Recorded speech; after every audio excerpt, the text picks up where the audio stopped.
What's up, everybody? Alex here with Lord Jesus ATV Repairing Customs, and today we got ourselves I believe it's a 2000 um, Yamaha Warrior 350. So, customer brought it in. Pretty much said that first thing I did was ask him, so what's wrong with it? He told me it's not running, that it just cranks, but it doesn't start. And so I'm like, all right, so what happened to make it just start doing that? And he told me uh, it was running, and then they were riding it, and then all of a sudden it just stopped. So that right there tells me it's definitely could be an engine problem, and could be something happened to the piston, could be crankshaft, whatever. Could even be the carburetor. Or also another thing that came to mind was a timing chain. So what I did was I had him turn on the key. We put a booster on it because the battery is dead. And then tried starting it. And pretty much what happened was it was just sucking in air from the exhaust. You could feel there was compression, but you could feel that it's sucking in air from the exhaust. So that right there is a pretty much clear sign to me that the timing chain is bad. So I had the idea to check the timing chain. And so pretty much what I did was I took off this cover right here. I lined up tried to get this line at the top of the camshaft, cam gear, lined up to the top. It's got this little notch in the case right there that's supposed to line up with. And then so I tried lining this up to right there where it's on T, top dead center. And it ended up being that this is not lined up where it needs to be. So what had happened was the chain skipped a tooth. So since it skipped a tooth, that means that the timing chain's pretty much no good. Another way that you can test this is once you have the engine at top dead center, what you do is get your tensioner, take off these two bolts right here, let it extend out all the way, and if you put it in and it's not tensioning on that, if it's not putting any pressure on that tensioner, then you know that this timing chain is stretched, way stretched. So pretty much it's going to be a timing chain replacement. There's no guarantee that the valves will not be messed up, but what we're going to do is give it a try so we can do the least invasive repair possible first, and then if not, we're going to have to take out the head. But so what I'm going to do is take off all these bolts right here, take off this. I believe there's a nut in here that has to come off, and then also take off the ones around there. I already have the tensioner off. I'm gonna probably have to take this nut off too, so I can line it up and put the chain on it. And then yeah, we'll see. It's probably gonna leak a bunch of oil, so I'm gonna get a oil drain pan, place it down here, just get started. So we'll see. Let's see. All right, got the impact. This is a size 5 Allen head bolt. This one, got to take off these first because it's all gonna fall down.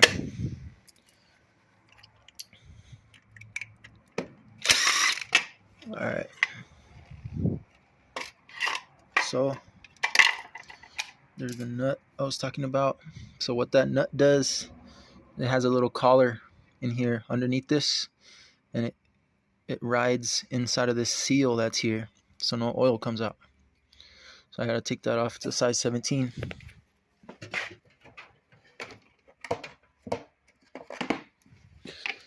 So size 17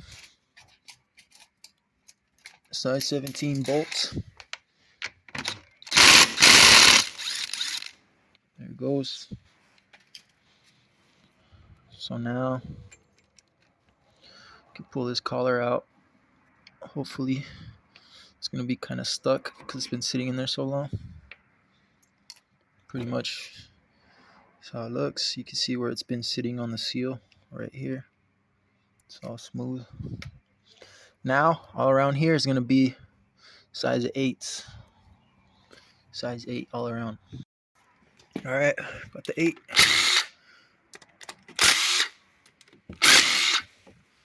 This one is at an angle. Might have to start that one with the ratchet just to get it loose.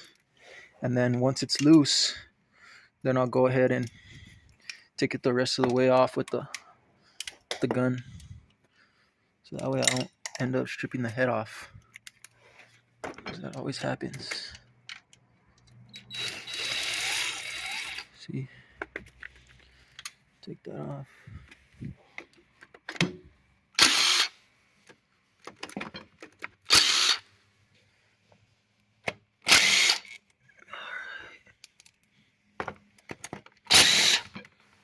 Best one.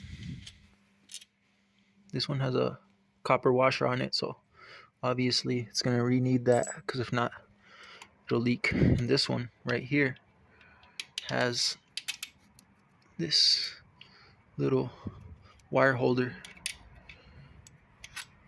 Alright, that's pretty much it. She's loose. Comes right off. Hopefully the gasket didn't rip, so that means I can reuse it. Wow, this thing is bone dry. No oil. Well, actually, it does have oil. Does it? Anyways, gonna need a puller to pull this off. And you gotta be careful over here with these starter gears. They're trying to come out. So, gotta get the right puller for this real quick. Alright guys, so I got the right puller. So for this bike, it's gonna take a M35 by 1.5 puller. It's right hand thread. So it's standard thread. So screw that on, put this in. This is a size 19. This is on as much as it goes. You got to make sure, always put this on as far as it goes. If that means you have to hold it with a wrench, well, if that means you have to hold it to make sure it goes on all the way, that's what you do. So you put this on here, just hit it with the impact. Oh, never mind, this is a size 17 actually. My other one's a size 19.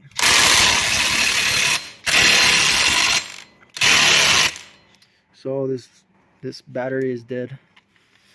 Let me change it quick.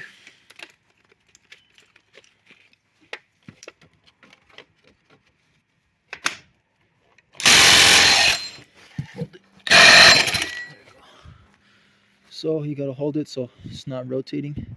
If you have a strong enough what's it called? Strong enough impact, then pretty much you'll be fine. You don't. All right, so you do have to take this one way. Well, technically you don't have to take this keyway off. It is pretty loose though. You can probably get it. Nah. Anyways, all you gotta do is pop off these two bolts right here for the tensioner. This will loosen up the tension on the chain.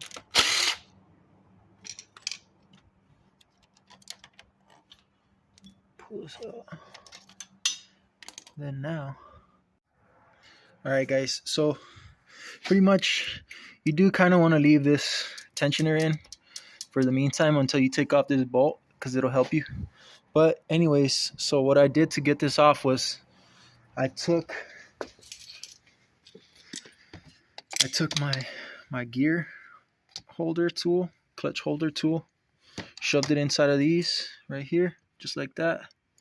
And then just use my impact size 17, take this thing off. So now the chain should just come right off. Chain falls down, chain falls in. You actually don't even have to take off the keyway to get this out. You just gotta actually just, let's see, you gotta turn this so it fits through this section here. There you go. There's the old chain. Let me get the new one. Alright guys, got the chains right here. Got the two chains. One on the left is the new, one on the right is the old. And if you compare them side by side, you actually could see that the old chain, which is on the right, is longer than the new chain. So definitely didn't need that anymore. Definitely was bad. So pretty much I always keep all the old parts, because the customers sometimes they think you're trying to screw them over, and they think that you're trying to make money for doing nothing. You stick that in there like that over the gear, get a magnet, stick it in from the top, pull this up and put it onto the gear, put it onto the cam gear temporarily, and then we'll line up the timing. Alright guys, so pretty much once you get the gear, once you get the timing chain up through here with the magnet, I personally used a magnet, a special custom magnet I made. I drilled a hole in this one, which they're very hard to drill through, but you can. I drilled a hole and I just put a wire through it so I could pull it up through the top. And then so these are very simple. So they've got down here behind this washer, you'll see a little dot. That dot you want to be lined up right here with this mark on the case. Once it's lined up there, you come up here. Okay? Once you come up here, you put this gear on. This little dot right here, this little notch has to be facing up. If you have it upside down, you're 180 degrees off. So this dot has to be up. And then also this line here has to be lined up with this notch on the top of the valve cover. And so once you do that and you tension it down, like if you tension it from the side with your finger, it should all line up just fine. Once you have it like that, where it lines up real nice, what you do is get your washer, get your nut. Get your washer, you get your bolt, put that in, thread it in there, snug it down, put it all the way as hand tight as you can. Once you got it hand tight, you want to put in this tensioner back in from the bottom. Make sure not to screw anything up. So, let me see. This tensioner has to go back in. Alright guys, so it takes some pretty good wiggling to get this thing in there. But once it's on, you're good. What you got to do next, clean off these two bolts and put some blue Loctite on them. Alright guys, got them cleaned up, got the Loctite on there. You get them snug with this, and then torque them down with the torque wrench. I believe, I'm not too sure, but I'm gonna have to check that these are like 10 foot-pounds. Alright, got those torqued down. This gasket right here is a miracle because it's still in perfect condition. So all we're gonna do is go around this whole edge, clean it up real quick. Well, before that, let's go ahead and get the tensioner back on. So For these kind of tensioners, the best thing to do is when you have them on the bike, you loosen this right here. This nut or this bolt that's on top, you loosen that, so that when you have it off the bike, you could take it off real easy and then just reset this. So this gasket, oh, this gasket is actually ripped. So I'm gonna have to replace that. All right, so I did end up having a gasket that fits pretty good on there. So now, I don't remember if I showed you guys the way to reset this, but you take off this bolt right here. Sorry, take off this bolt right here. Take out the spring, and then there's a little thing on there that clicks like a little ratcheting thing. You push it all the way back in. Install it with the gasket. You can hear it just engaged a little bit because I just put the spring in. Then you take your washer and your bolt. Clean them off first off. Clean them off and then put this right over the spring. And then carefully thread this on. Don't strip it. Don't cross thread it. And it's a size 12. So you gotta torque that down.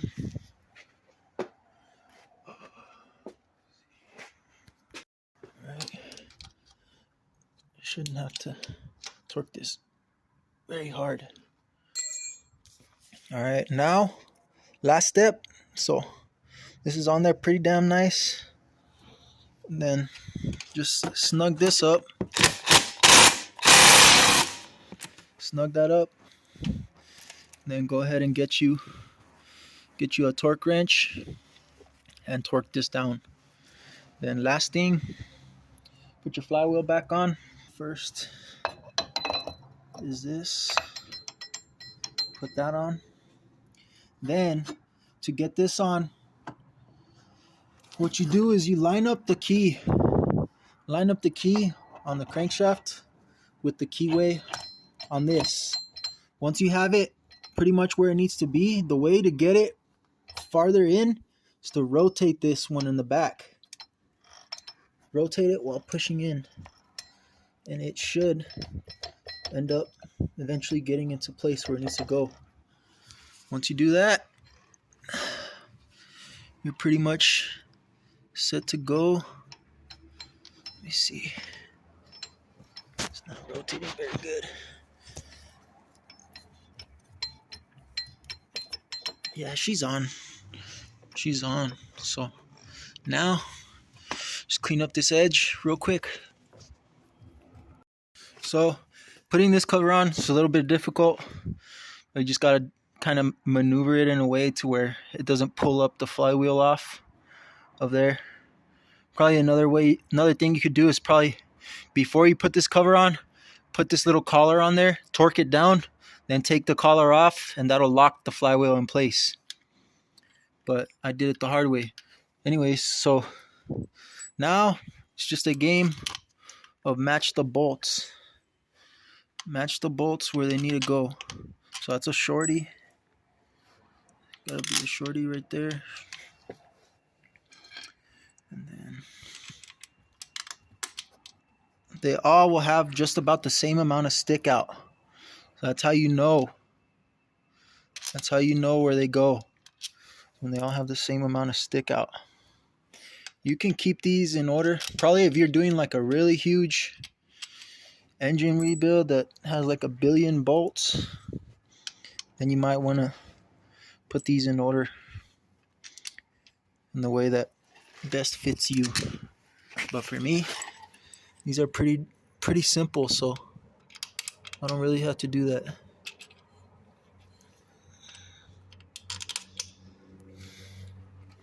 And I've only had about 100 engines blow up on me. Nah, just kidding.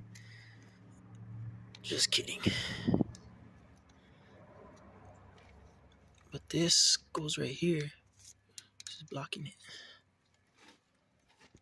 That goes there. With this long one. And make sure you don't get any of this dirt into the engine.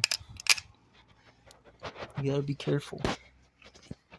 Best thing to do is pressure wash the bike. Pressure wash the bike before you start working on it. Just be careful not to mess up anything with the pressure washer.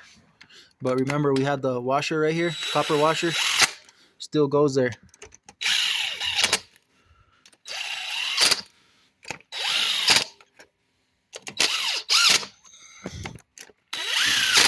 Also, another thing,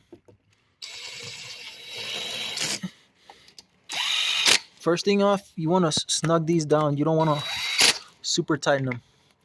But another thing is, always before you torque it down, make sure all the edges of this cover are flat against the case. Because if not, if you go to torque one down while one piece is still up, you could break off that ear. And then you really have a problem. So, and then always do it in a crisscross pattern. So now they're all torqued down. I just need to torque them down by hand. And then this baby should be ready to run. All right, guys. So success. Got this thing running. But it's a partial success because he's got more problems than just that. Let's see. I gotta use this. Give me a second.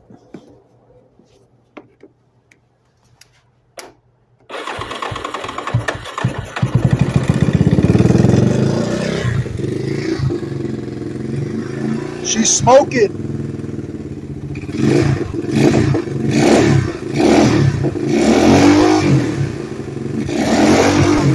She's smoking. Smoking. But yeah, it runs. It's just smoking like crazy. Big time. Big time. So, hey, I did the job. He told me he wanted to just get it running. It's running. But anyways, so he's got more problems to worry about. He didn't say anything about smoking, so